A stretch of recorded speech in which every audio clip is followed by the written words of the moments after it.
Olá a todos, tudo bem? Sejam bem-vindos a mais esse vídeo. Bom, hoje eu estou aqui com um convidado que está pela primeira vez no canal, né? O professor Henrique Zimmermann. Falei certo seu nome, professor? Falou, tá bom, tá ótimo. Tá bom? A pronúncia de né, português? Não, Bom, tá ótimo, a gente fala assim mesmo, a gente fala assim mesmo. que bom. Bom, então o Henrique está aqui para evitar, né, outro trava-língua aqui, evitar problema. Eu vou chamar ele só de Henrique, você me permite? Claro, Bom, é melhor. então tá bom. Então hoje ele vai falar aqui sobre fósseis, sobre datação. E ele é o cara é paleontólogo, mas eu vou deixar ele se apresentar. Henrique, o show é teu, meu amigo. Fica à vontade, se apresenta aí para nossa galera. É, quem dera, né, se eu desse algum show, mas tudo bem. Vamos lá, eu sou geólogo de formação, de graduação, e eu fiz a graduação em geologia para depois ir para a paleontologia, que estuda restos fósseis, né, os fósseis. E os fósseis podem ser muitas coisas, né, são restos de seres vivos e são vestígios de atividade biológica. Dentro de restos de seres vivos, a gente tem plantas, tem animais, tem seres unicelulares de vários tipos, e a gente estuda, então, todo o processo evolutivo dos seres a partir dos fósseis, que estão preservados, na maior parte, nas rochas, e também, não só esses restos diretos, mas a gente estuda também vestígios de atividade biológica, que vão ser pegadas, ovos, fezes, que são registros indiretos de alguma vida do passado. Eu vim hoje conversar aqui com o Thiago sobre um assunto tangente à paleontologia, não é especificamente sobre fósseis, mas é sobre datação de rochas. Como nós sabemos a idade da Terra, a idade das rochas. Por quê? Quando o paleontólogo está fazendo o estudo dele com os fósseis, é muito interessante ver quais são as espécies, classificar a sequência evolutiva, né? Quais são as mais antigas, quais que vieram depois e tudo mais. Mas aí surge aquela pergunta: bom, há quanto tempo esse ser viveu? Né? E aí a gente se apoia na geologia, que faz a datação de rochas, de sedimento e de outros materiais, que servem aí para nos dar a idade dos fósseis também. Não adianta simplesmente ver a sequência evolutiva nos fósseis se a gente não souber quanto tempo levou para que essas mudanças da evolução acontecessem. Então, o nosso bate-papo aqui hoje vai ser sobre essa questão da idade de rochas, basicamente. Beleza, beleza. Bom, você trouxe uma apresentaçãozinha para nós aí. Posso já colocar? Pode, fica à vontade. E a gente vai batendo um papo aqui, à medida que eu vou mostrando as coisas, a gente vai conversando e vai batendo um papo. E porque eu sei que você entende muito do assunto também, né? Ah, que Então isso. tem muito a Que colaborar. isso. Eu sou físico, meu amigo. Eu conheço da parte física do urânio, né? Até hoje ainda não recebi aquela resposta, mas do resto, é É contigo. verdade. Eu acompanhei aí o debate do Thiago com o Eberlin, né? O Marcos Eberlin, lá no canal do Nando Moura. E é uma conversa difícil de acompanhar, né? Porque é muito estranho o jeito que as coisas são colocadas. Mas tudo bem. Então, já que existe uma dúvida sobre essas questões envolvendo aí as idades, né? E a idade da Terra foi uma coisa que foi muito debatida ali naquele momento. Vamos ver como que é o método de estudo das rochas para se determinar a idade desse material. Tá? Existem duas formas básicas de nós fazermos datação de rocha. Tá? As duas formas como a geologia faz isso hoje. Só que antes de surgir a geologia com o método científico para tentar determinar essa idade das rochas, as pessoas tentavam entender como que o mundo ao seu redor surgiu, certo? Da onde veio isso, como que isso surgiu, há quanto tempo isso está aqui. Todas as civilizações passaram por essa pergunta. E todas elas, de alguma forma, criaram alguma resposta, mais ou menos científica, mas eles tentaram, eles se esforçaram para encontrar uma resposta para isso. Uma das respostas mais interessantes nem é tão antiga assim, tá? Ela foi publicada pelo James Ussher na Crônica de Cooper, lá em Londres, em 1560. O James Ussher, ele foi um arcebispo lá da Irlanda, e ele pegou a Bíblia, que era o que se tinha ali no momento, a gente está falando do século XVI, né? Então era o que se tinha no momento de registro histórico do passado para o europeu ali da época, que eles consideravam que seria um registro histórico do passado, e ele foi somando o tempo do relato bíblico, as gerações de cada um daqueles personagens, quanto tempo que a Bíblia mesmo descreve que passou de um momento para outro, etc, etc. E aí, ele conseguiu chegar na seguinte conta. Olha lá que interessante, agora volta lá. Ele conseguiu chegar na seguinte conta, tá? Da criação, do momento da criação lá do Gênesis, né? Até o dilúvio, 1656 anos. Do dilúvio até Abraão, 292 anos. E assim ele foi somando até chegar no hoje, né? Que seria 1560, o ano, né? O ano 1560 depois de Cristo, que foi o ano que ele fez o cálculo, né? Então a Terra tinha, naquele momento em que ele calculou, 5.520 anos. Tá? De lá para cá se passaram aí mais 500 anos? Teria Por aí. 6.000, É, né? quase. É, 6.003 anos pela é, conta dele, né? Estamos em 2023, né? isso. Então 6.003 anos, segundo a conta do Usher, né? E ele, eu não sei como, tá? Mas ele colocou o seguinte: a Terra foi criada no ano de 4004 a.C., exatamente no dia 26 de outubro, às 9 horas da manhã. Eu não sei como ele chegou nesse número 9 horas da manhã, né? Nem no dia. Mas ok, ele tinha lá a forma dele de calcular. Ok, para quem acreditava que de fato a Bíblia estava narrando a história do planeta, foi uma forma científica de fazer o cálculo, né? Ele pegou o documento que ele tinha disponível e fez. Ok, então a gente sabe que principalmente o catolicismo foi muito forte na Europa durante muito tempo e a visão criacionista ela predominou, tá? Até que chegamos em 1795, já no finalzinho ali do século XVIII, e temos o James Hutton, tá? Que ele era um naturalista na época, muito interessado em estudar rochas e minerais, o foco principal do trabalho dele envolvia isso, e ele foi um dos pais fundadores da geologia, porque ele de fato começou a estudar esses materiais, começou a estudar as rochas e estabelecer relações entre as rochas e começar a entender tudo isso. Então, o James Hutton, ele andando pelo interior lá da Grã-Bretanha, pela Inglaterra, ele encontrou o que eram ruínas de uma antiga construção romana, tá? Vocês estão vendo aí na foto. Não é exatamente essa ruína que ele encontrou, mas era algo similar que estava ali no mesmo terreno, basicamente da mesma forma. Tá? Eu peguei apenas uma imagem ilustrativa, mas era algo muito parecido com isso, porque os romanos eles invadiram a Grã-Bretanha durante o Império Romano, construíram lá as suas fortificações e depois chegou no momento que eles foram expulsos, o próprio Império Romano caiu depois e as ruínas ficaram abandonadas, né? E aí o Hutton ele fez uma observação muito interessante. Tá? Ele chegou nessas ruínas, põe lá a imagem de novo, por favor. E ele, como ele era naturalista e estava estudando as rochas, ele não estava interessado diretamente nas ruínas. Isso é período histórico, não era parte do estudo dele. Mas ele percebeu uma coisa muito interessante. Observando a natureza, vocês podem ver lá no fundo tem as montanhas, né? Ao redor tem montanhas, não é só no fundo, ao redor de todo o local tem montanhas. Essas montanhas, elas estão expostas, tem rochas que estão expostas à chuva, ao vento, à mudança de temperatura, no verão esquenta, no inverno esfria. Durante o dia, batendo o sol esquenta, à noite esfria de novo. Então, todos esses processos naturais vão levando ao desgaste das rochas. Esses grãos, esses minerais vão se soltando das rochas, eles vão escoando pela lateral da montanha com a enxurrada ou empurradas pelo vento, e esse material vai se acumulando no fundo dos vales. Então ele percebeu que esse processo estava acontecendo, que a rocha estava sendo destruída na montanha e que sedimento, que é areia e lama, estava se acumulando no fundo do vale e que esse sedimento era originário lá do desgaste da rocha, né? Muito bem. Pela quantidade de sedimento que ele via lá no fundo do vale, ele sabia que uma grande quantidade de rocha tinha sido destruída lá no topo da montanha. se o material que está no fundo do vale veio do topo da montanha.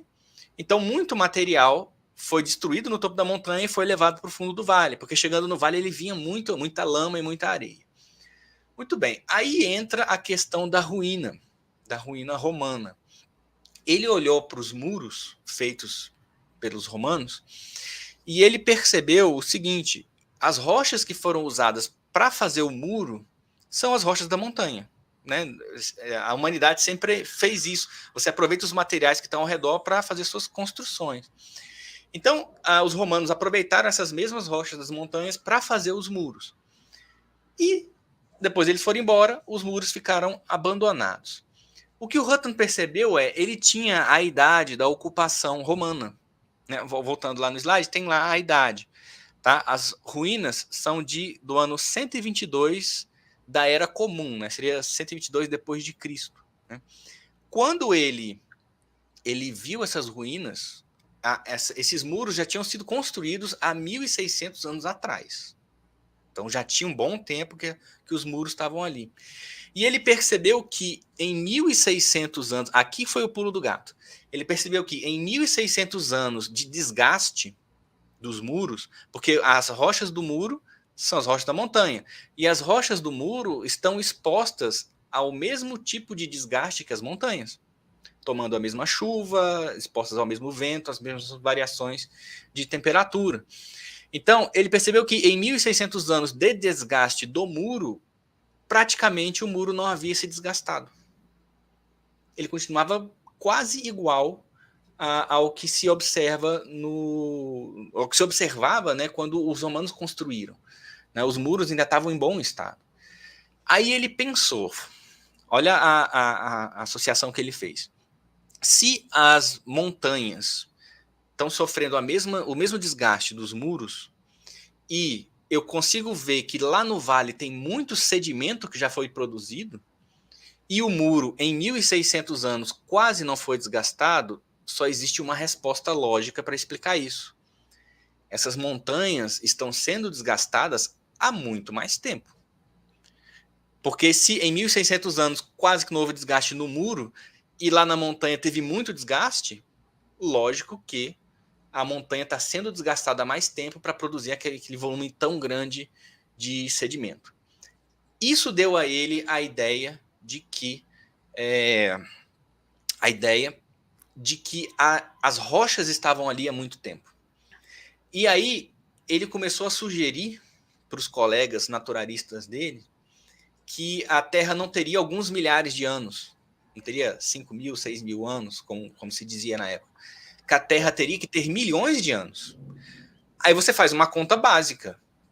Se o pouco desgaste que a gente observa em 1.600 anos, para eu conseguir ver o tamanho do desgaste que você observa na montanha, quantos anos seriam necessários? Faz uma regrinha de 3 aí, você vai ver que dá, no mínimo, alguns milhões de anos.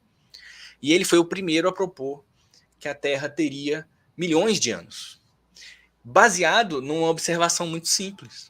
Então, uma coisa que eu acho bem interessante é que, muitas vezes, quando eu estou conversando com um leigo em geologia, que vem me questionar essa questão da datação, porque ele não entende como é feito o processo e tal, eu explico essa historinha, porque ela é muito simples e ela demonstra de uma forma muito natural que a Terra tem que ser muito antiga. Basta você observar a natureza, você vai perceber, a Terra ela tem que ser muito antiga. Não tem como ela ser recente. Tá? Não consigo dizer ainda qual é a idade da Terra. Tá? O James Hutton não pôde dizer qual era a idade da Terra naquele momento. Mas ele já podia dizer que tinha pelo menos alguns milhões de anos. E isso é muito interessante. Isso sem usar análise de laboratório, métodos científicos avançados, simplesmente observando a natureza. Basta isso para a gente chegar a essa conclusão de que a Terra é muito antiga. Isso é muito interessante, né, Tiago? Sim, até porque a observação ela faz parte, é o primeiro passo você observar o fenômeno para depois você perguntar o que é, né? É o primeiro passo do método científico. Exatamente. E aí tem o James Hutton. Eu não sei como ele foi recebido na época com essa ideia. Provavelmente não deve ter sido muito bem recebido, né? Mas fazia sentido o que ele estava dizendo. Tá? Então a frase dele foi: se a erosão desmancha as montanhas e as muralhas romanas da Inglaterra, que foram construídas no ano de 122 depois de Cristo, elas não mudaram em 1.600 anos de desgaste, a Terra deve ser muito antiga, né? Muito bem. Então, nisso ele lança as bases para o estudo de qual é a idade da Terra, de uma forma diferente, de uma forma realmente mais científica, baseada apenas em dados que você coleta e na análise desses dados para tentar chegar em qual seria esse valor. Também no século XVIII, teve um dinamarquês chamado Niels Stensen, ele é muito conhecido também pelo nome em latim, é Nicolau Steno. Ele estava estabelecendo as bases da geologia de rocha sedimentar. E ele desenvolveu um método que já dava para a gente uma datação interessante, que é a datação relativa. Então, esse já vai ser o segundo passo. Né? O método do Stensen, né, ou Steno, ele é bem interessante, porque ele vai organizar as rochas por idade, mas você ainda não sabe qual é a idade. Voltando lá no slide. Pá. Vamos lá. Então, a datação relativa, ela vai ser o posicionamento relativo entre corpos rochosos a fim de se estabelecer a hierarquia de formação das rochas. Né? Uma frase meio complicadinha aí, mas o que isso significa? Você vai observar as rochas e, através de características como posição e algumas outras coisas, você consegue determinar quem é mais antigo e quem é mais recente. Essa é a forma mais básica de datação na geologia. E isso é usado até hoje. Eu sou um paleontólogo que trabalha só no campo, eu só faço escavações. Eu estou o tempo todo usando esse princípio da datação relativa. Então, a geologia tem duas formas de dar uma idade para a rocha. Essa é a primeira delas. Tá? No Como caso, que você isso está funciona? falando, só um instantinho, Henrique, no caso, você está falando dessa deposição, uma camada em cima da outra. Ou seja, a camada mais antiga, ela necessariamente tem que estar embaixo, a não ser que teve Isso, alguma movimentação séria de massa aí, correto? isso. Esse é um dos princípios. A gente usa outros também que eu vou mostrar aqui na Uhum. sequência. Tá? Ok. Isso é datação relativa. Bom, ok. Eu acho que vocês vão ver o meu mouse aqui, não vão? Vão, tá vendo. Ok, eu vou até botar um apontador a laser aqui. Ok. Então, para fazer uma datação relativa, como que a gente faz? Você vai andar no mato procurando rocha. Então, a rocha ela sempre aparece no que a gente chama de afloramento rochoso. Tá aqui uma foto de um afloramento. É um lugar em que a rocha está aparecendo na superfície. Porque muitas vezes as rochas estão cobertas por solo, ou por água, ou por alguma outra coisa, a gente não consegue ter acesso direto. Né? O tal do afloramento, que o geólogo sempre procura, é o lugar onde se trabalha para encontrar rocha e para encontrar fóssil também. Então vamos supor que você subiu um morro e você encontrou nesse morro tem um afloramento de rocha, a rocha está exposta lá, tá? E aí tem essas camadas aqui de rocha sedimentar. A rocha sedimentar ela é característica por ter camadas horizontais, né? Então tem aqui embaixo uma camada de areia, uma camada de lama, uma camada de areia, uma camada de lama e depois calcário. Seriam três tipos de rocha diferentes que eu estou mostrando aqui: arenito, argilito e calcário. Tá? Arenito, areia, argilito, argila e o calcário é calcário mesmo.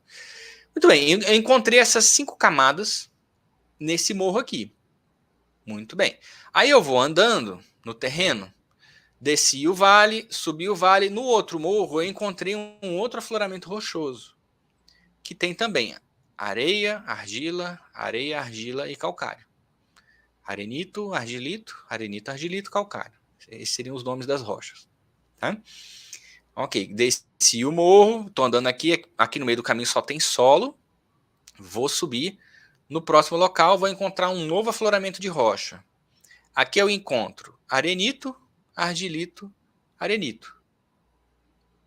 Andei mais um pouco, encontrei esse último morrinho aqui e nele tem calcário e arenito. Tá? Usando os princípios que o Stensen criou lá no século XVIII, tem 2 que vão ser importantes para a gente aqui. O primeiro é o princípio da superposição da camada, que é o que o Tiago acabou de comentar. A camada de baixo é mais antiga do que a de cima. Tá? Então, no afloramento A, a camada mais antiga é o arenito e a camada mais nova é o calcário. Tá? No afloramento B, a mesma coisa. A camada mais antiga é o arenito, que está por baixo. A camada mais nova é o calcário, que está por cima. No afloramento C, arenito, esse arenito aqui é o mais velho e esse arenito aqui é o mais novo, a camada mais nova. E aqui é o calcário mais antigo e o arenito é o mais novo. Ok. Esse é o primeiro princípio, que é o da superposição das camadas. Mas tem um outro princípio que o Stensen criou, que é o princípio da continuidade lateral.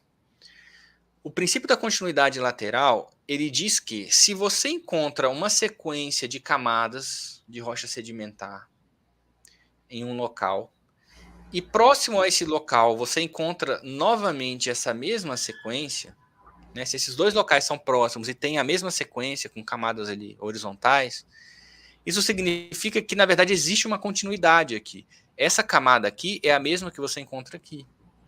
Essa camada de argilita é a mesma que aparece aqui. Essa de arenita é a mesma. Existe uma continuidade lateral dessas camadas, tá? Só que a natureza depois veio e erodiu o meio do caminho e as rochas que estavam aqui pelo meio se perderam. Outra parte está encoberta pelo solo, você não está vendo, mas na verdade se constitui a mesma camada. Tá? Esse é o princípio da continuidade lateral, que seria outro princípio do Stensen. E a gente vê que a continuidade vai embora. Ó. Esse arenito ele aparece aqui, continua aqui e vem para cá. Esse argilito está aqui, continua aqui e vem para cá. Esse arenito também continua. Esse argilito eu consigo correlacionar ele aqui, mas ele já não se correlacionou com mais nada lá, né? E esse calcário está aqui e aqui. Tá? Se eu fizer esse exercício de correlação, no final das contas eu vou ter isso aqui. Eu consigo ver a continuidade das camadas, certo? Aqui onde está faltando fica um problema, mas eu posso deduzir também que como o calcário em D ele está na mesma altura que A e B, provavelmente se trata do mesmo calcário. Que ele estaria aqui em cima, mas ele já foi erodido. Que o argilito estaria aqui em cima também, mas já foi erodido. Tá?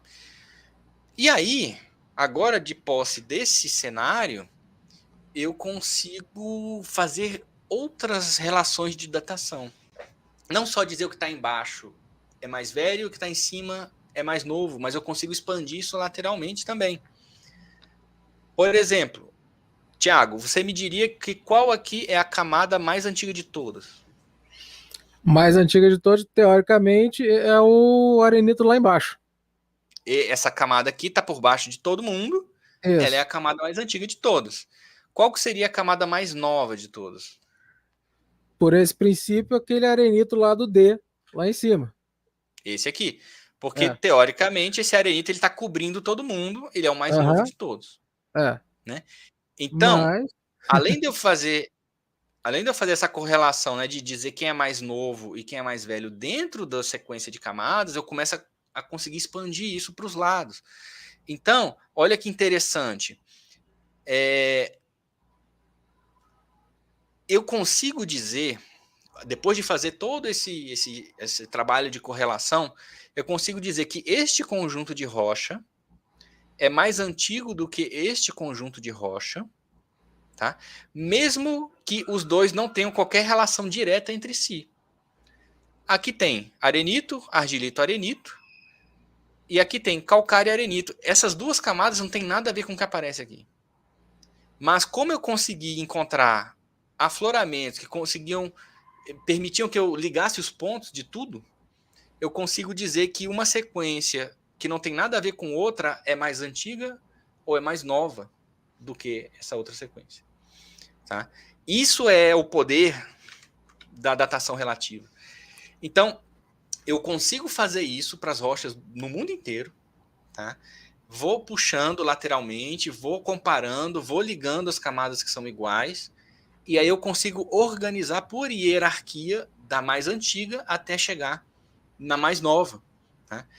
Isso é um trabalho muito básico. De novo, eu não precisei de laboratório, de análises complexas, nada. Eu simplesmente usei a lógica.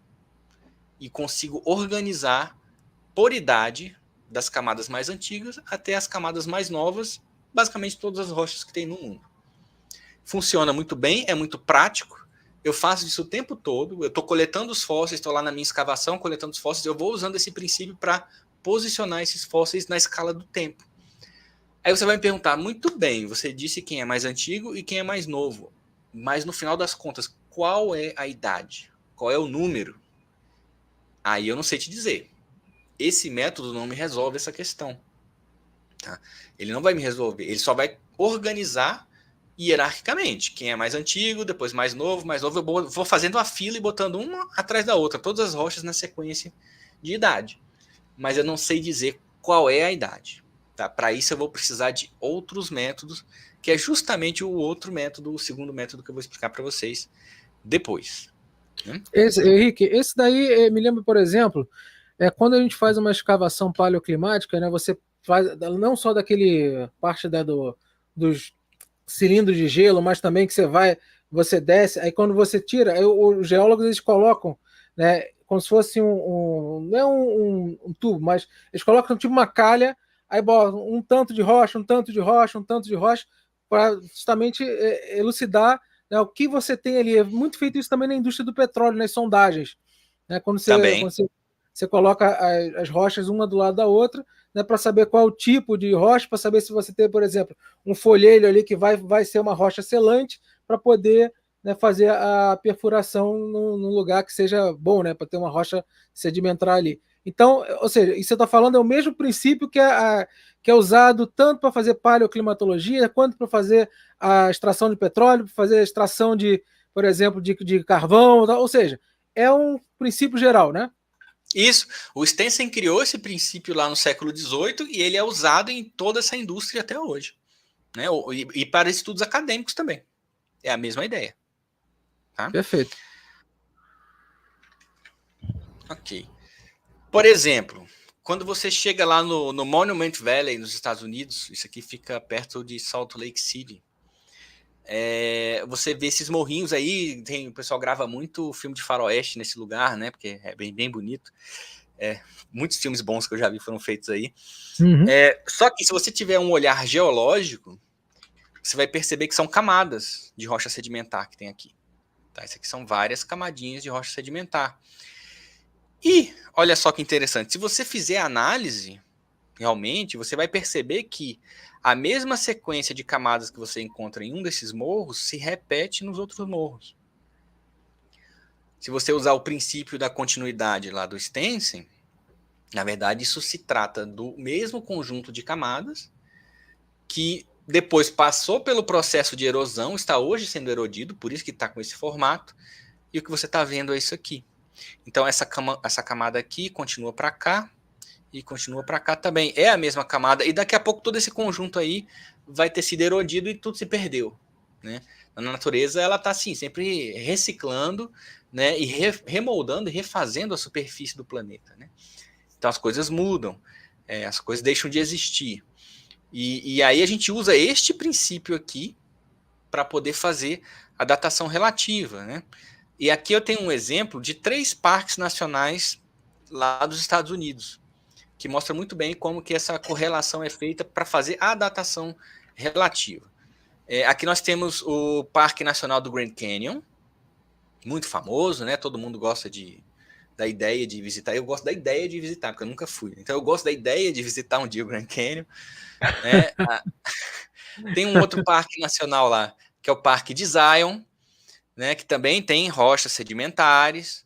E tem o Parque Nacional de Bryce, que está aqui, que inclusive dizem, um americano me disse uma vez, falou assim, olha, se você for aos Estados Unidos, visite o de Bryce, que é mais bonito do que o Grand Canyon. O Grand Canyon ele é famoso porque ele é muito grande, ele impressiona pelo tamanho, mas o Parque de Bryson tem as paisagens mais bonitas, porque a rocha é toda colorida, é uma coisa mais é diferente, é mais bonito, seria mais bonito, segundo ele. Então fica a dica aí também. Então, a ideia de visitar o parque de Bryce também é muito boa. Né? Mas vamos lá. Se você for olhar... aqui ele cortou um pouquinho a imagem, mas vamos lá. Se você for olhar as camadas de rocha lá do Parque do Grand Canyon, você vai ver que o conjunto inferior, né, as camadas que estão ali por baixo do Grand Canyon, são do período Permiano. praticamente tudo que aparece lá é do período Permiano, e tem uma unidade rochosa da última camada lá por cima, que é do Triássico. Tá? No Parque de Zion, tem uma camada espessa do Permiano, tem toda uma sequência dentro do período Triássico, e tem um conjuntinho aqui que passa para o período Jurássico. Tá? E depois no Parque de Bryce tem Jurássico, esse conjunto do Jurássico, esse conjunto do Cretáceo e um pedaço ali do Paleógeno, tá? Que é o que vem depois do Cretáceo. Então, repare, é possível fazer uma correlação direta do topo do Grand Canyon com a base de Zion. Tá? Essas camadas, essas duas camadas aqui que aparecem no topo do Grand Canyon aparecem na base do Parque de Zion. E aqui a mesma coisa. Essas duas camadas do topo de Zion aparecem na base do Grand Canyon, certo? Não, Grand Então, Canyon não, do outro. Do Bryce, desculpa, tá certo, do Bryce. Se eu não conhecesse a idade das rochas, bastaria isso aqui para eu organizar e dizer que o Grand Canyon é mais antigo, que o Parque de Zion tem uma idade intermediária e o Parque de Bryce tem as camadas mais novas no conjunto todo. Tá? E eu poderia dizer que a última camada aqui embaixo do Grand Canyon é a mais antiga de todas, que é lá do início do Permiano, e que a camada do topo de Bryce é a mais nova de todas. É mais nova do que qualquer camada que você escolher aqui. Tá? Porque ela está por cima de todo mundo, que é do Paleógeno. Tá? E aí, de novo, depois que eu faço essa correlação e ligo todos os pontos, sabe aquele desenho, aquele exercício que tinha no almanacão de férias da Turma da Mônica? Você tinha que ligar os pontos. É exatamente, você vê como o trabalho do geólogo é difícil, né? É ligar os pontinhos. A rocha é igual, a gente vai ligando, né? E aí forma o desenho. É a mesma coisa, é o mesmo princípio. Então, depois que eu liguei todos os pontos aqui, eu posso dizer que esse conjunto de rocha é mais antigo do que este conjunto de rocha, mesmo que eles não compartilhem das mesmas rochas. Você vê que o que aparece em Bryce não tem nada a ver com o que aparece no Grand Canyon. Eles estão bem distantes um do outro, mas como eu fui ligando os pontos intermediários, eu posso dizer que um conjunto é mais recente do que o outro. Então, isso é a datação relativa, seria outro exemplo de datação relativa. Mas, de novo, a gente continua sem saber a idade. Tá? Essa tabelinha do tempo que consta aí, que está cortada aí na esquerda, ela está dizendo a idade para a gente, mas isso foi conseguido de outras formas. Tá? E não pelo método de datação relativa. Tá bom?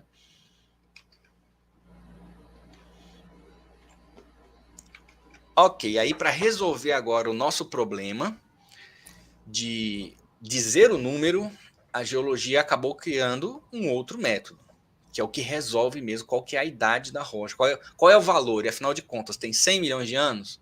200 milhões de anos? Tem 6 mil anos? Não sei, como é que a gente vai saber? Temos que descobrir.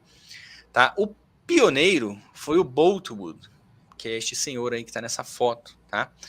Ele, em 1907, através de uma pesquisa dele, ele lançou a base para a forma como nós datamos hoje uma rocha de qualquer tipo. Né? O que ele fez lá em 1907? Já faz um tempinho, né? Faz mais de 100 anos. Ele analisou 10 minerais de diferentes partes do mundo. Tá? Ele estava estudando radioatividade nos minerais. Tá? E aí, analisando essa radioatividade, a forma como os elementos se transformam de um elemento radioativo para um radiogênico, né, como eles vão mudando, ele pensou em usar isso como uma espécie de reloginho para fazer uma datação. Né? Bom, uma das amostras dele deu um resultado de 2 bilhões e 200 milhões de anos. Tá? Na época, há 100 anos atrás, a estimativa da idade da Terra era em torno de 200 milhões. Lembra lá do James Hutton, né? Ele falou, a Terra tem alguns milhões de anos. Então o pessoal ficou debatendo quantos milhões seriam a idade da Terra. Chegando em 1907, esse número estava circulando ao redor aí de 200 milhões de anos. Seria a idade da Terra. Como ele chegou no reloginho dele lá, que ele viu no mineral, em uma idade de 2 bilhões de anos, é lógico que ele não foi aceito. Né? Ele falou, não, esse cara tá doido, não tem como a Terra ter tanto tempo também, é tempo demais. Né? Ele exagerou. Então, o tal do consenso científico não aceitou o trabalho dele, não aceitou os argumentos dele.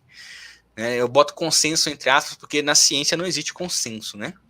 Perfeito. Você fala exatamente o que eu falo. Né, que consenso é algo político-social.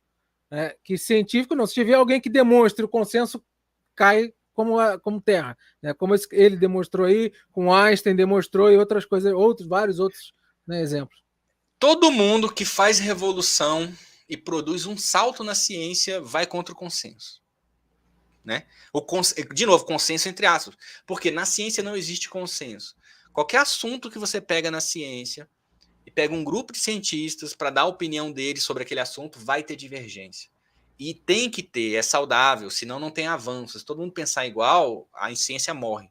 A hora que surge o consenso, a ciência morreu ali. Né? Exatamente isso. Então, bom, ele falou assim, olha pessoal, tem um mineral aqui que eu fiz uma análise maluca aqui no meu laboratório e deu que ele tem 2 bilhões de anos. Aí todo mundo, você é louco. Mas tudo bem, no final das contas parece que era ele que estava certo. Mas qual que é a análise que ele fez, afinal de contas? Como é que funciona esse método que ele criou? Tá? Aí eu uso uma analogia com a ampulheta, nesse caso aqui, porque eu acho que fica mais fácil de perceber o que está acontecendo. Tem uma ampulheta aí que você vira, né? Ela tem areia por dentro e a areia vai caindo, e isso era usado no passado para marcar o tempo. Né? Tem gente que tem joguinho, né? Acho que é aquele Imaginação. Tem uma ampulheta. Imaginação. Não, o legal. Ainda se usa até hoje.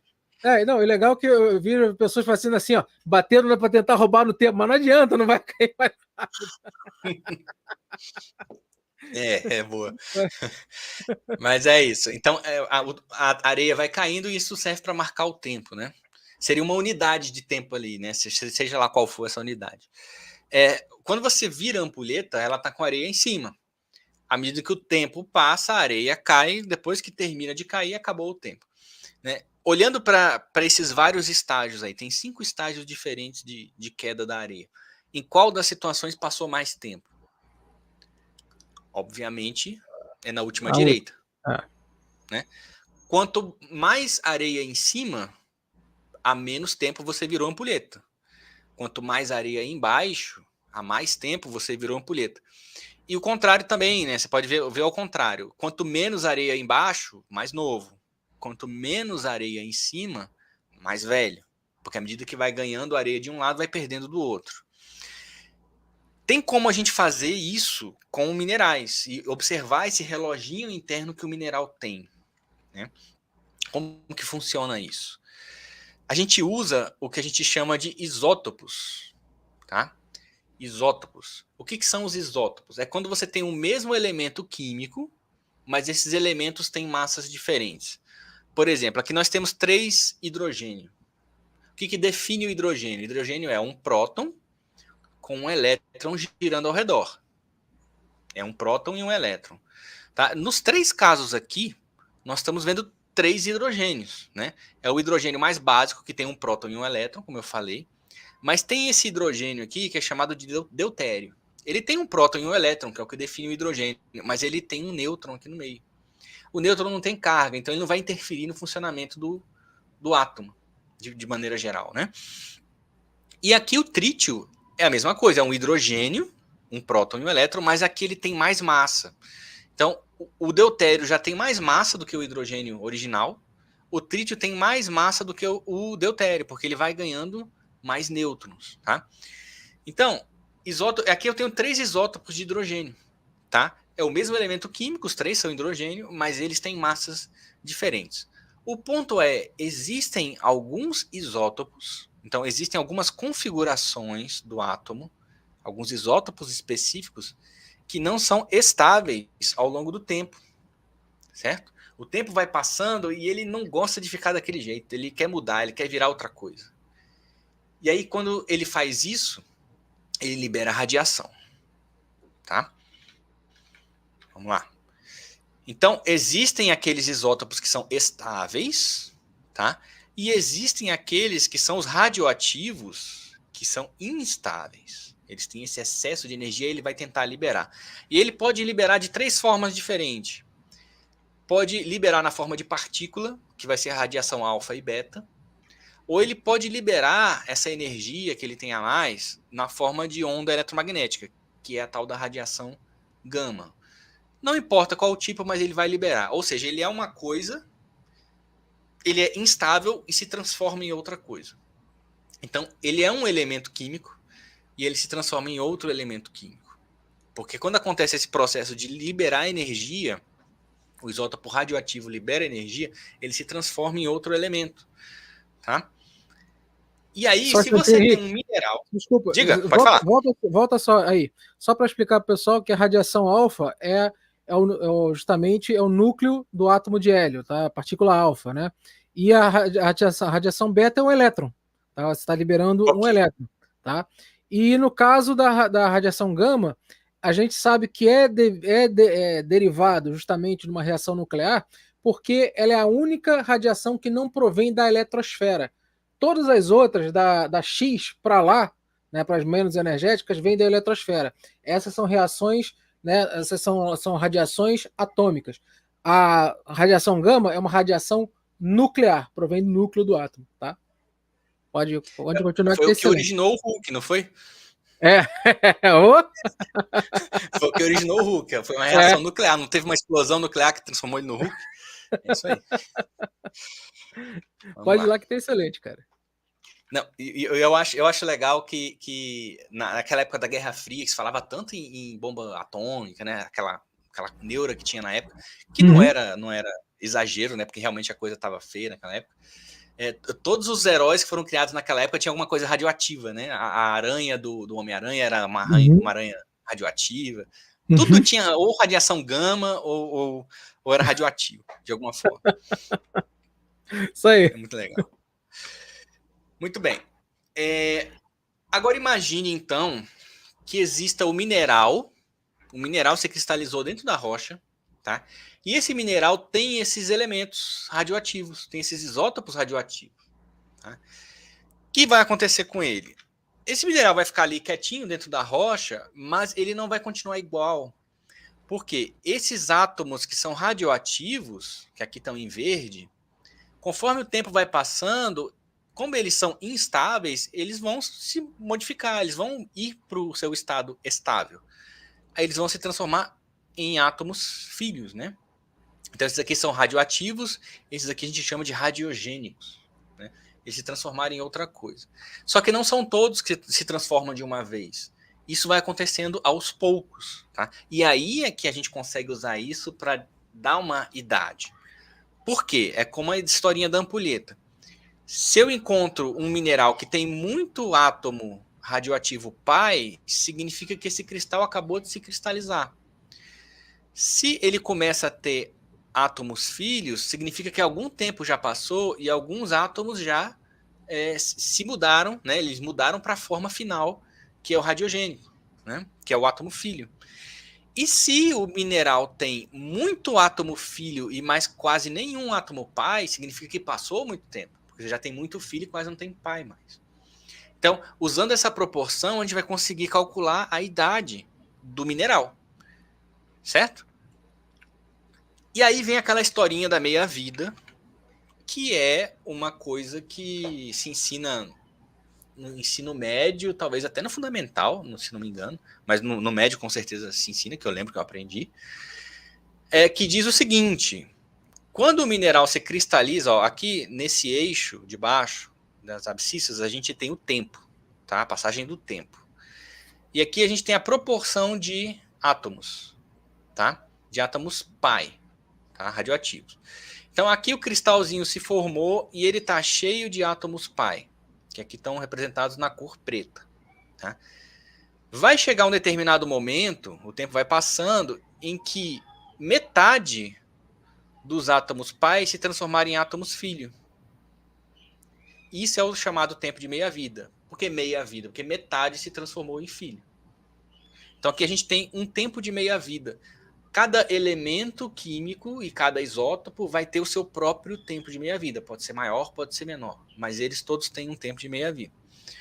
Quando passar mais um tempo de meia-vida, o que vai acontecer? Os átomos pai vão perder metade deles, que vão se transformar em átomo filho, isótopo filho.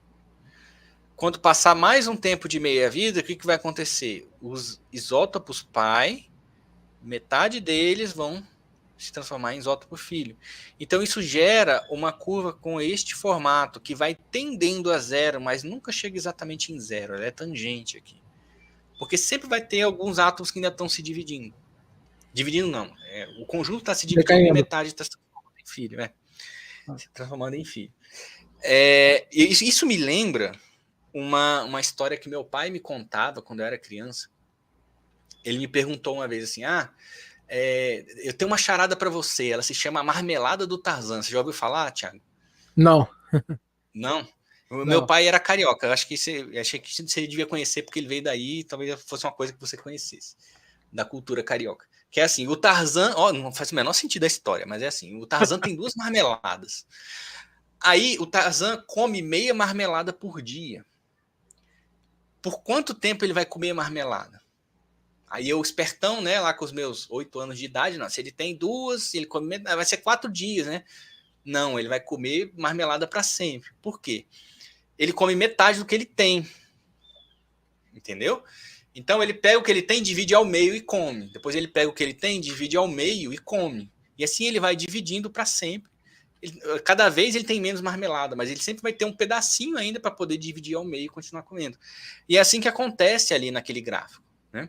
Você vai sempre pegando a metade e transformando em isótopo filho. Mas sempre sobra mais um pouquinho de isótopo pai. É por isso que a curva ela tende a zero, mas teoricamente ela nunca chega a zero.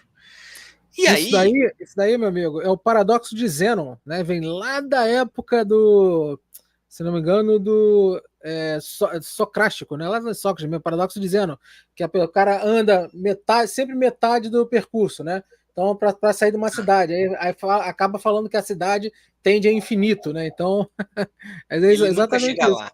Nunca chega lá, isso aí. Ele nunca chega lá. Eu chamaria de paradoxo do Tarzan, em homenagem ao meu pai. Mas alguém já deu o nome antes. Então tá bom, perdi ela. Mas vamos lá. Então, pegando de novo a analogia da ampulheta, tá? Os isótopos pais são a areia que está aqui em cima. É o original, né? É quando você vira a ampulheta, a areia está toda em cima. Então, quando o cristal se forma, ele tem 100% isótopos pai. Então, está tudo aqui em cima. Quando chega no primeiro tempo de meia-vida, metade da areia já caiu. Tá? Depois, metade da areia cai, sempre ainda tem um pouquinho de areia, e aos poucos vai aumentando o número de isótopo filho. Então, a lógica fica muito simples. Se você conhece o tempo de meia-vida do isótopo, é fácil de determinar isso em laboratório. Você vai lá no mineral, pega a quantidade de isótopo pai, a quantidade de isótopo filho e vê a proporção, você vai ver se está mais perto do início, se está mais perto do final e consegue calcular o tempo que passou. Certo? Esse foi o princípio que foi usado lá em 1907 para poder determinar aquela idade do mineral lá que deu 2 bilhões de anos e que assustou todo mundo. Na verdade, deve ter sido motivo até de chacota na época, mas estava certo. Né? Tava certo. E assim a gente vai usando as proporções entre os minerais para poder calcular, as proporções entre os elementos dentro do mineral para calcular a idade do mineral. E a idade que o mineral se formou é exatamente a idade da rocha, porque o mineral se forma junto com a rocha. Então o conjunto todo se formou ao mesmo tempo. Tá? Aqui tem uma lista com os principais isótopos que são usados na geologia para classificação de data, para datação das rochas. Né? Temos aqui, vamos lá, o potássio 40, que se transforma em argônio 40. Esse aqui, a coluna da esquerda são os pais, a coluna do meio são os filhos, e aqui a idade em meia-vida. Tá? O rubídio 87 se transforma em estrôncio 87. samário, neodímio, tório, chumbo. Tem 2 tipos de urânio que se transformam em 2 tipos de chumbo. Tem o rênio ósmio. E eu coloquei aqui também o carbono 14, que é tão famoso, né? Fala-se tanto do carbono 14. O carbono 14 passa pelo mesmo processo, se transforma em nitrogênio 14. Né? E aqui o período de meia-vida. Né? Eu acho muito interessante que em vários casos o período de meia-vida é enorme. Tá? Olha do samário neodímio. São 106 bilhões de anos o período de meia-vida do samário neodímio. É muito tempo. Qual que é a idade do universo? Bom, teoricamente 13,8 bilhões de anos. Se a meia-vida do samário para se transformar em neodímio é 106 bilhões de anos, ele está longe de chegar ainda na primeira meia-vida. Porém, a gente encontra samário e neodímio nos minerais e consegue fazer o cálculo, consegue usar, mesmo que pouco samário se transformou em neodímio, já é suficiente para a gente conseguir fazer a conta. E aí a gente consegue datar. Então, percebam que existem minerais, existem elementos, na verdade, né, isótopos, que têm valores diferentes e a gente costuma usar de acordo com a nossa necessidade, né? Por exemplo, o carbono 14, vamos pegar ele aqui, que é o que tem a menor meia-vida, que são 5.730 anos. Ele tem um limite de datação, né? Seriam 8 meia-vidas. Depois de passar 8 meia-vidas, a quantidade de isótopo pai fica tão pequeno que começa a ficar difícil de detectar nos equipamentos de laboratório. Então, nosso limite é 8 meia-vidas. Se é 8 meia-vidas, você só vai ter 256 avos de isótopos pai. Foi só isso aí que sobrou, né? Daria 50 mil anos. Então, o carbono 14 só é usado para datar materiais que tenham, no máximo, 50 mil anos. Qualquer coisa que você tente datar com carbono 14 que tenha mais de 50 mil anos, vai te dar um resultado inconclusivo. Vai sair tudo igual. Porque vai dar sempre assim, acima de 50 mil anos. Porque não tem mais como detectar. Tá? O carbono 14, vamos falar um pouquinho sobre ele também, porque ele é muito mencionado, né? Ele também exige outras coisas. Não só ele tem um limite de idade, mas você só consegue datar o material com carbono 14 se ele tiver carbono, começa por aí, não é toda rocha que tem carbono, né? E carbono orgânico, eu quero dizer, né? E tem que estar, então, presente na matéria orgânica. Você está datando ele em matéria orgânica e não em minerais. São coisas diferentes, são materiais diferentes. Então, para nós, na paleontologia, o carbono 14 é pouco usado. Quase não é usado. Engraçado que toda vez que eu vou falar com alguém de idade de fóssil, você usa o carbono 14 para datar o fóssil. Não uso o carbono 14. O carbono 14 ele é muito famoso por causa do uso dele na arqueologia. Para datar papiros, datar múmia, sei lá o que mais, que eles ficam datando. Cinza, né? Cinza de fogueira antiga, eles usam para datar também, que é carbono dentro da faixa dos 50 mil anos e dá para fazer essa datação. Os fósseis, normalmente, a gente não usa. Tá? No fóssil, caso, Henrique, você pode usar para datar, por exemplo, fóssil de mamute, aqueles que ainda tem. Sim. Se ele estiver dentro da faixa de 50 mil anos, dá. 50 mil anos. Aqueles, por exemplo, preservados lá no gelo, no permafrost, aqueles cavalos também preservados, isso aí você consegue fazer com carbono 14, né? Opa, sim, consegue dar uma ótima datação. E bem precisa, inclusive. Perfeito. Agora, fósseis mais antigos que 50 mil anos, ou que não tem matéria orgânica, aí já não dá mais. Tá? Muito bem.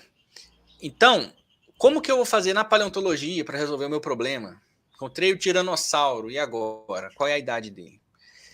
Eu não vou conseguir datar o fóssil diretamente. Eu vou ter que usar uma outra forma.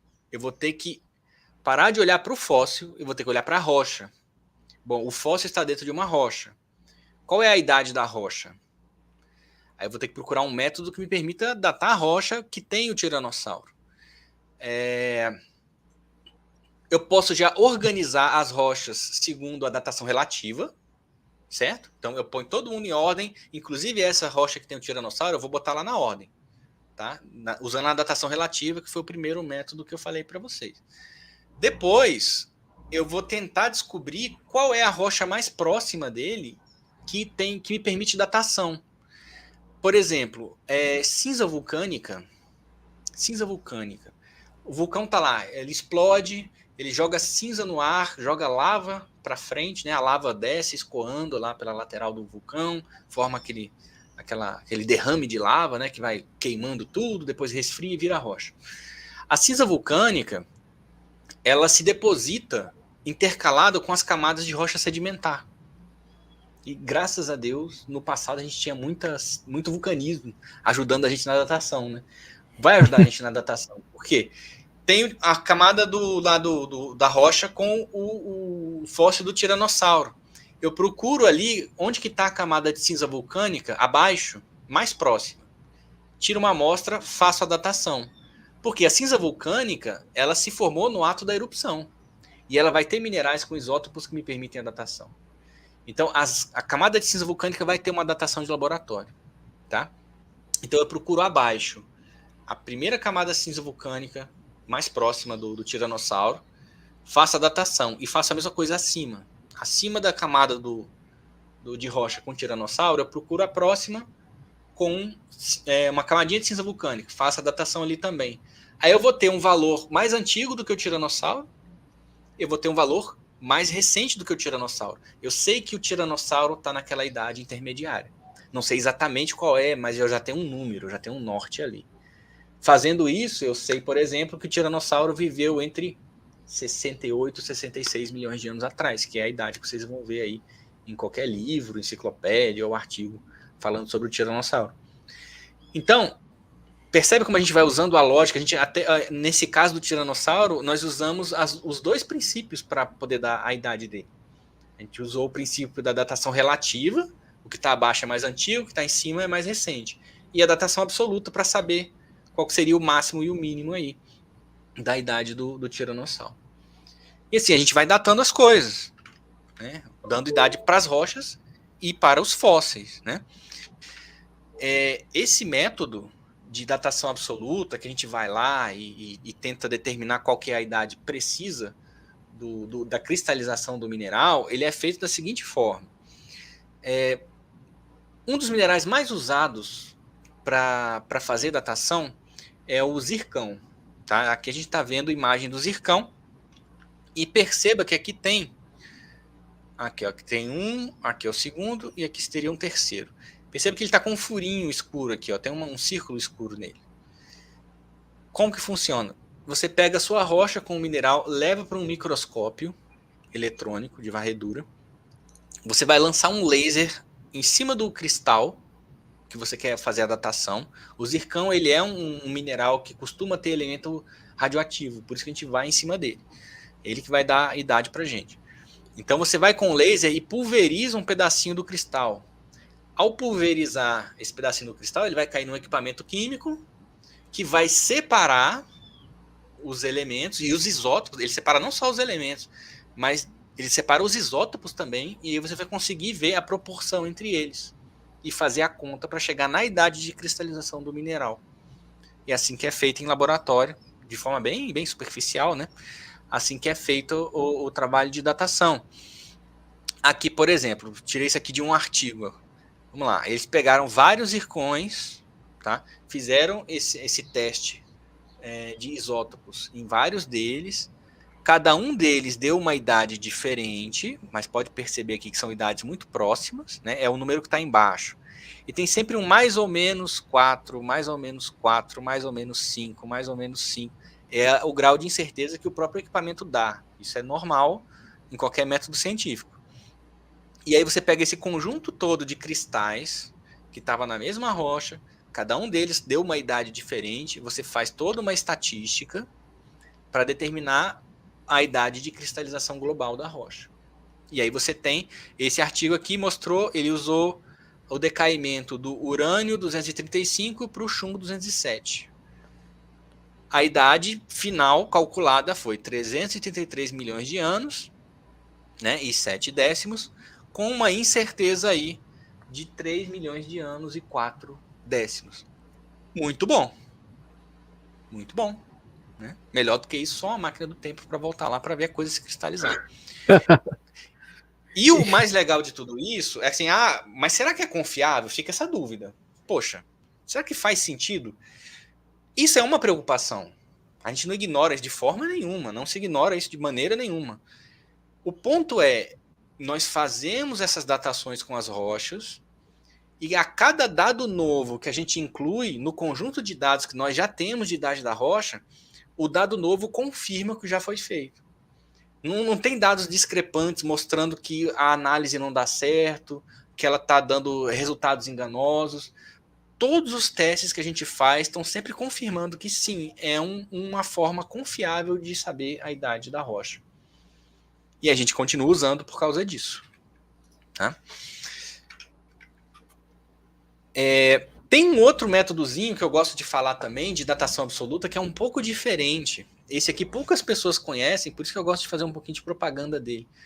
Porque tem esse método que eu expliquei para vocês de datar a rocha pelo decaimento radioativo de dois isótopos, né, do isótopo pai para o isótopo filho, mas tem esse método que é mais recente, isso foi criado há menos tempo, que é chamado de termoluminescência. Ele também serve para datar sedimento, e ele usa um método totalmente diferente. Como que funciona? Imagina o seguinte, imagina os cristalzinhos de quartzo que estão sendo transportados ali no rio, no fundo do rio, ou pelo vento, né? No caso aqui, acho que está mostrando até pelo vento, uma duna. Imagina aquela duna e o vento está soprando e os cristais de quartzo estão ali no topo da duna, sendo transportados pelo vento. Eles estão expostos ao sol, à luz do sol, tá? Existe uma energia interna no sistema cristalino ali do mineral, e essa energia ela se perde quando os cristais estão expostos à luz solar. Então, se os cristais ficaram expostos, o que vai acontecer? Ele vai perder toda aquela carga interna daquela energia do sistema cristalino. Tá? Muito bem. Então, quando os grãos se depositam para formar uma camada sedimentar, não tem energia no sistema cristalino. Ok? Depois, outras camadas vão se depositar aqui por cima. Tá? Então, estamos vendo aqui a nossa camadinha original que se depositou. Outras camadas vão se depositar. E aí, esses cristais já não tem mais a incidência da luz solar. Elas estão ali no escuro. Os grãos estão no escuro ali por baixo das outras camadas que se depositaram por cima. Muito bem. Tá? Ok. Aí, enquanto esse material está enterrado, o que vai acontecer? Existe radiação ao redor desses grãos. Radiação natural do nosso próprio planeta, de outros minerais, de rochas. Né? Então, essa radiação interna, que é muito fraquinha, mas que existe na natureza, ela vai começar a carregar de novo essa energia interna que existe nos grãos. Tá? Depois de um tempo, a bateriazinha, né, essa quantidade de energia que o cristal consegue armazenar chega no máximo. E não passa disso, fica ali no máximo. É igual deixar o seu celular vários dias na tomada, não quer dizer que a bateria vai durar mais tempo. Chegou no máximo, acabou. Tá? Muito bem. Você vai lá, você é geólogo ou paleontólogo, vai lá, retira uma amostra desse sedimento, desses grãos, tá? E submete esses grãos ao processo que a gente chama de termoluminescência. O que é isso? Você vai aquecer esses grãos e, dependendo da quantidade de energia que os grãos possuem, eles vão emitir luz, mais ou menos luz. Quanto mais energia eles possuem, como está mostrando aqui, ó, tá aqui os grãozinhos de quartzo, tá? Aqui eles estão emitindo pouca energia, significa que eles absorveram pouca radiação enquanto estavam soterrados. Ou seja, eles ficaram pouco tempo soterrados. Já nesse outro extremo aqui, como eles estão emitindo muita luz, significa que a bateria está bem carregada da energia interna do sistema cristalino. Significa que eles ficaram muito tempo soterrados. Aí, alguém muito inteligente teve a ideia, eu posso usar isso aqui para fazer datação de sedimento. Certo? Então, você coleta o material, você faz a amostragem da camada. É muito importante que nessa amostragem não tem incidência de raio solar. Você não pode tirar aquela areia e deixar o sol bater ali, senão descarrega de novo a bateria, a energia interna. Você tem que fazer essa coleta, ou você faz à noite, ou você faz com um equipamento que protege os grãos da luz do sol, né? Das duas formas funciona. E aí leva lá para o laboratório, aquece o material, seguindo lá um protocolo, e ele vai emitir a luminosidade, e aí você consegue determinar. Quanto mais forte a luminosidade, mais antigo é o material. Lembrando que tem um limite de 250 mil anos, que está ainda dentro do período quaternário, que é mais recente. Então é muito útil para datar sedimento nessa faixa aí de 0 a 250 mil anos, né? Os minerais que a gente usa são feldspato, quartzo, calcita ou o próprio zircão, que dá para usar também lá na datação absoluta por isótopos, né? Mas funciona muito bem, isso é um método muito legal, que tem sido usado com alguma frequência nos últimos anos. Ele é novo, mas já tem sido bem usado aí nas universidades, né? Eu acho isso muito legal.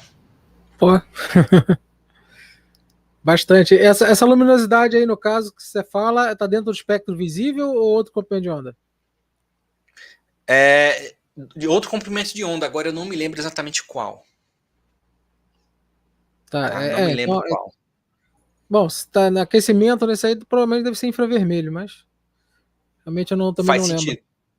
Faz sentido, mas realmente eu não me lembro agora qual que é o comprimento de onda que vai interferir nisso, exatamente. É uma boa pergunta.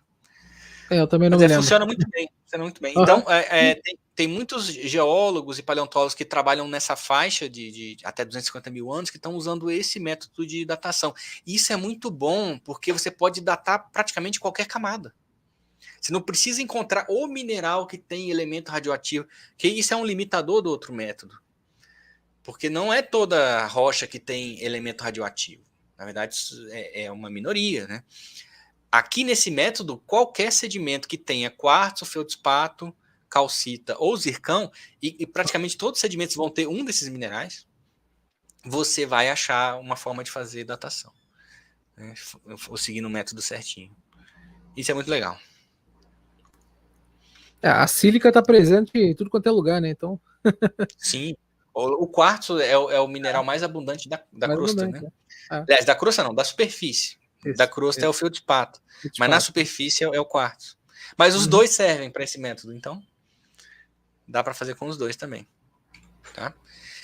E aí, com base nisso, nesse monte de datação que a gente fez, primeiro, usando o método do Stencil de organizar as rochas, da mais antiga até a mais nova, e depois, usando a datação absoluta para, de fato, botar número, né, dizer qual é a idade exata de cada uma dessas camadas, os geólogos foram, ao longo do tempo, criando o que a gente chama de tabela do tempo geológico e dando nomes para determinados períodos, né?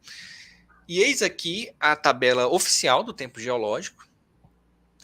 Quando vocês quiserem ver, é uma dica que eu dou para vocês. Quando vocês quiserem ver, saber a idade de algum tempo geológico, alguma coisa nesse sentido, não olhem em livros, não olhem em revista, não olhem em algum site qualquer perdido na internet. Tá tudo errado. Tá? Até os livros de paleontologia e de geologia estão errados. Por quê? A tabela do tempo geológico ela está sempre sendo atualizada. Ela está sempre mudando.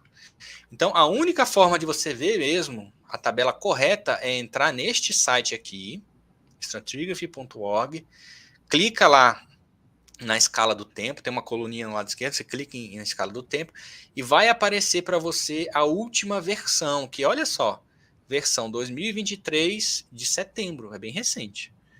Normalmente eles lançam de 2 a 3 versões por ano, mudando o nome de período, mudando a idade de algum intervalo. Então, não confie em nada impresso, vá no site, pega sempre a última versão que está lá online, tá? Então, usando a datação relativa e absoluta, os geólogos definiram todas essas faixas de tempo, a gente consegue ver tudo aí muito coloridinho, né, mostrando que tem muita divisão do tempo. E a divisão é bem básica, na verdade, né? Ela começa primeiro com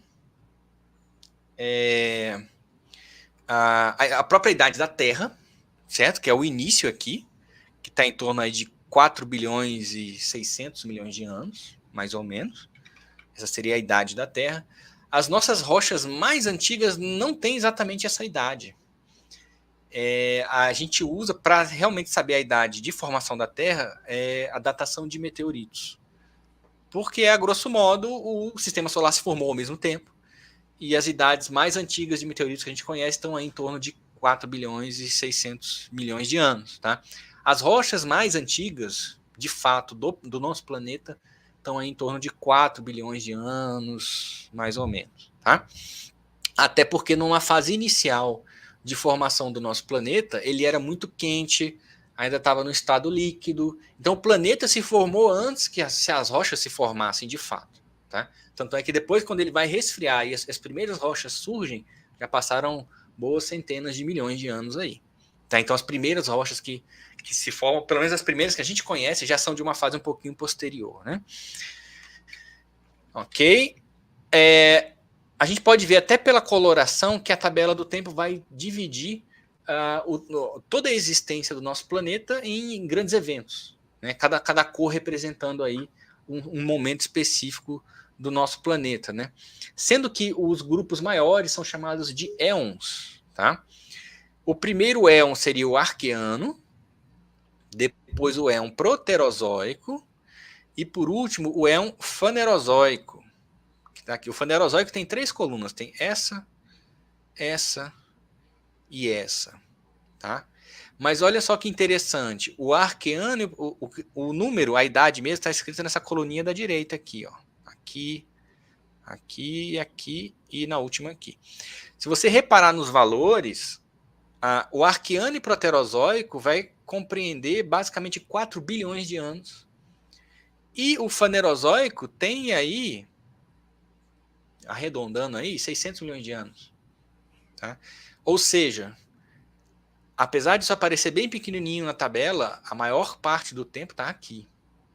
O Fanerozoico, que são 3 colunas grandes na tabela do tempo, na verdade é o final da história, são os últimos 600 milhões de anos. Então a proporção aqui engana, tem que tomar cuidado com isso. Né? A gente pode até botar num relógio. Né? Temos o Adeano, que seria aquela fase inicial que a Terra estava líquida ainda. No Arqueano começa a se formar rochas.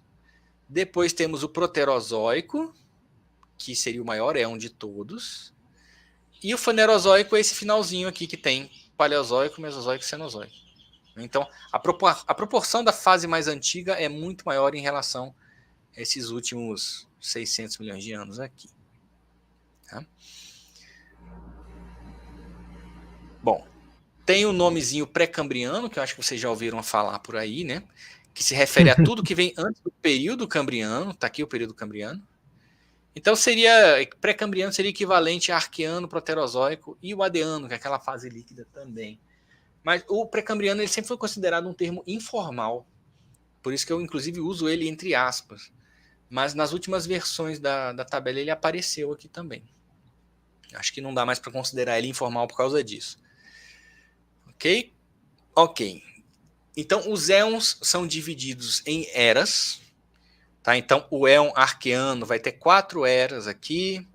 O éon proterozoico tem 3 eras. E o éon fanerozoico tem 3 eras também.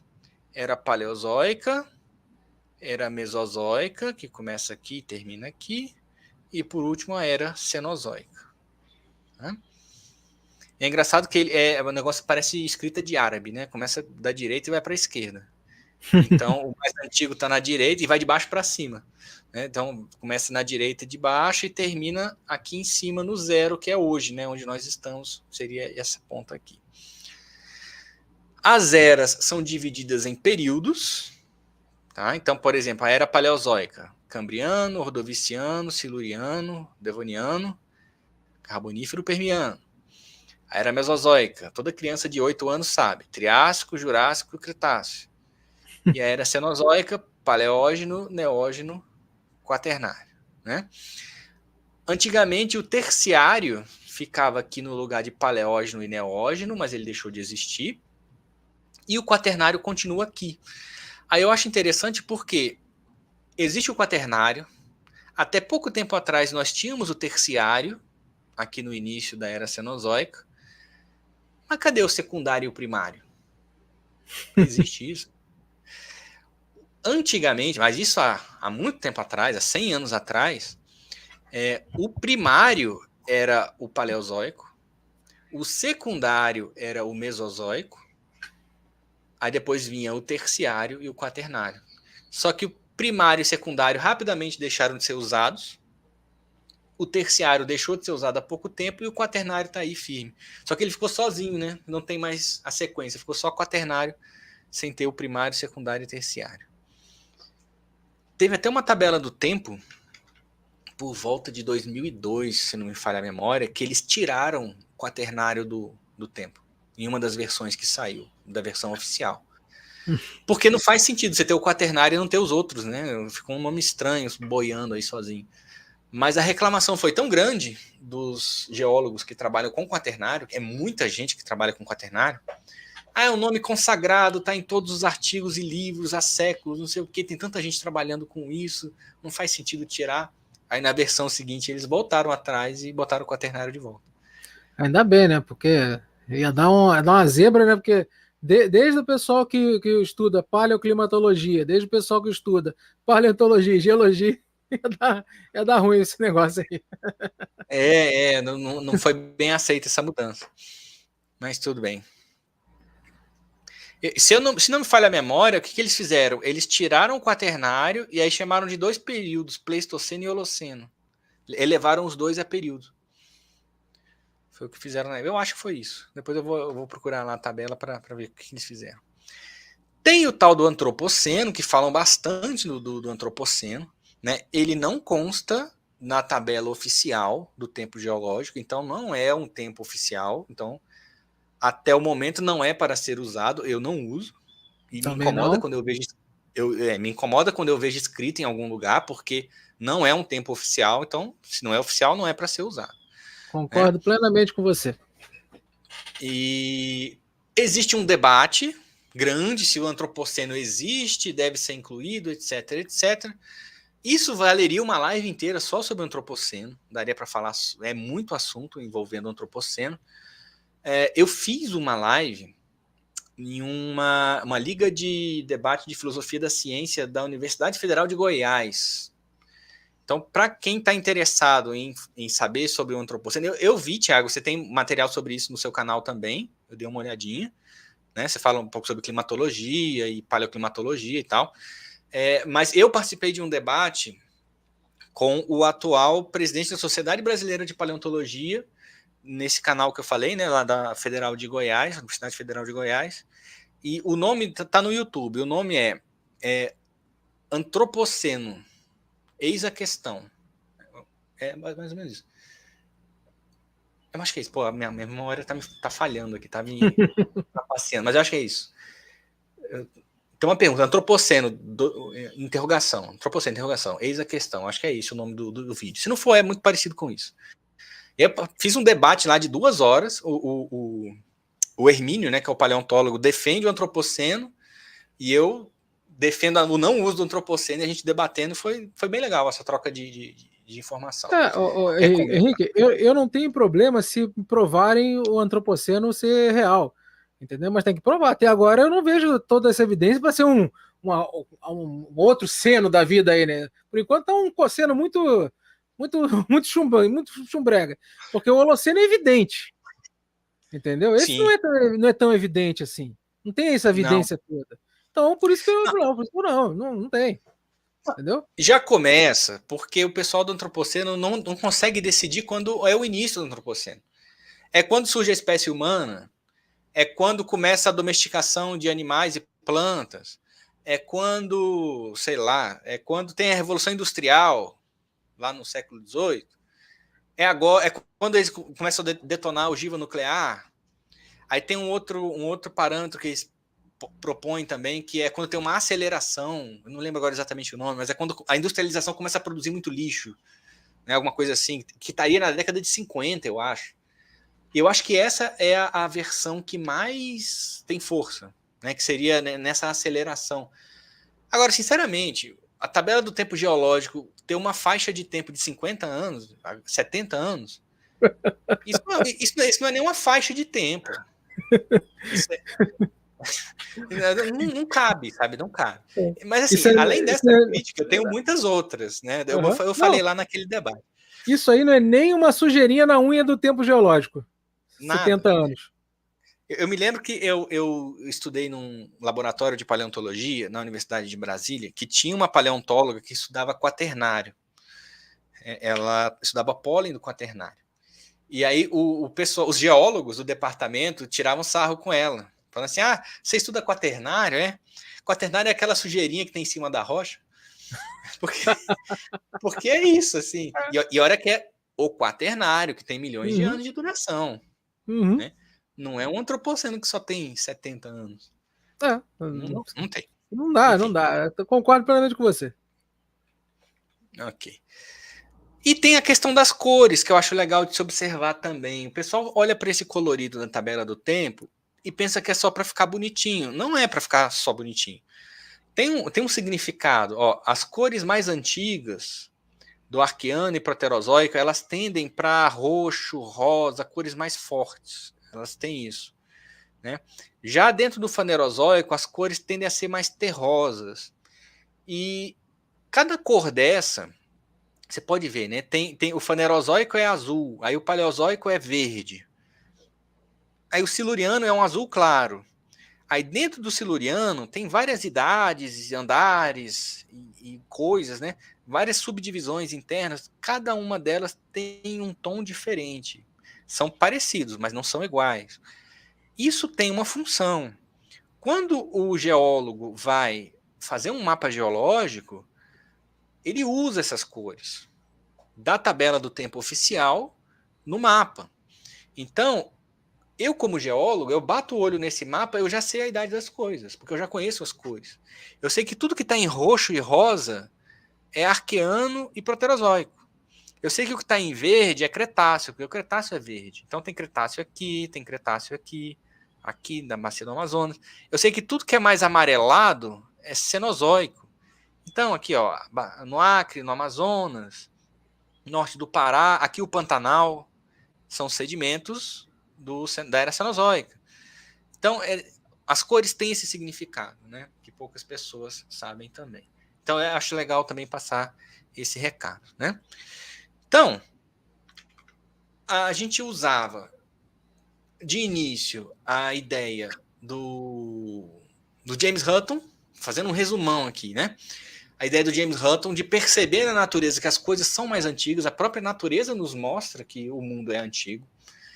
Aí vem o Stensen com a superposição das camadas, né, e a continuidade lateral, que nos permite fazer datação relativa, e a gente começa a organizar as rochas por idade, sem saber de fato qual é a idade. E aí depois, em 1907, vem a datação absoluta, onde a gente começa a saber os valores de fato de cada uma dessas idades, e botar número, e com isso construir a tabela do tempo geológico e encaixar as rochas que a gente conhece em cada uma dessas categorias aí. E vai dando nome para períodos, para idades e tudo. Cada nome tem uma história diferente, normalmente tem a ver com algum lugar onde a rocha foi descoberta. É bem interessante conhecer essa história aí também, né? Mas espero que tenha sido bom para vocês. É legal mostrar isso, né, para tirar essas dúvidas que as pessoas têm com relação aos métodos que a gente usa para datar a rocha. Bom, cara, eu sou fascinado nessa parte, eu gosto muito, né? Ainda mais, né, nesse tempo recente, né, de tanta fake news, de tanta coisa que, Terra Jovem, né? Essa coisa da Terra Jovem aí é impressionante o quanto não tem evidência de que a Terra é jovem. Tá? É o contrário, né? O quanto não tem evidência do que a Terra é jovem, só que infelizmente as pessoas são leigas nesse assunto, as pessoas não têm noção, né, do quanto a gente tem de munição para falar, não, olha, não tem como você ter 6.000 anos, aquela coisa lá do século XVI, né, era o que eles tinham na época, acabou, é ultrapassado, passou, entendeu? A ciência evoluiu, a datação evoluiu, só que infelizmente alguns ainda ficam presos nessa, nem tem como falar nessa o quê, mas é um erro, tá? Um erro grosseiro, um erro grotesco na ciência. É isso aí. Henrique, cara, obrigado aí pela aula, bicho. Obrigado mesmo. E você ainda tem aquele seu curso de paleontologia? Sim, tem. A Nasor oferece cursos online de paleontologia e geologia também. A gente está encerrando a primeira turma de geologia, em que nós temos vários temas que são relevantes aí para quem está estudando paleontologia ou para quem gosta de paleontologia por hobby mesmo e quer aprender mais, né? Porque é uma ciência muito restrita. Porque tem poucos profissionais no Brasil e tá tudo muito preso na universidade. Né? Se você não for um aluno universitário para poder ir lá no laboratório de paleontologia, você não vai ter como estudar paleontologia. Então a ideia da Nasor é justamente abrir isso para que pessoas comuns que gostam de paleontologia possam simplesmente aprender paleontologia. Aprender uma paleontologia profunda, de nível universitário mesmo. Né? Mas a gente faz isso com linguagem acessível. Você viu o jeito que eu dou aula aqui, né? Eu sou um dos professores do curso. É sempre assim, de uma forma super leve, tranquila, até porque a gente faz porque gosta mesmo, né? Não é nada pesado, não é um fardo, não. A gente faz, gosta de falar sobre fósseis, gosta de falar sobre a evolução, sobre as mudanças que o planeta passa ao longo do tempo, quais são as evidências que a gente tem de tudo isso. Né? Então vai lá na zorpaleo.com, é o nosso site, tá? Tem o meu perfilzinho aqui do Instagram. Quando a gente vai lançar uma turma nova, eu sempre anuncio no Instagram também. E tem o nosso canal do YouTube, que é o Nasor Paleontologia e Geologia. Lá a gente acabou de passar agora a marca de 100 mil inscritos, estamos muito felizes com isso.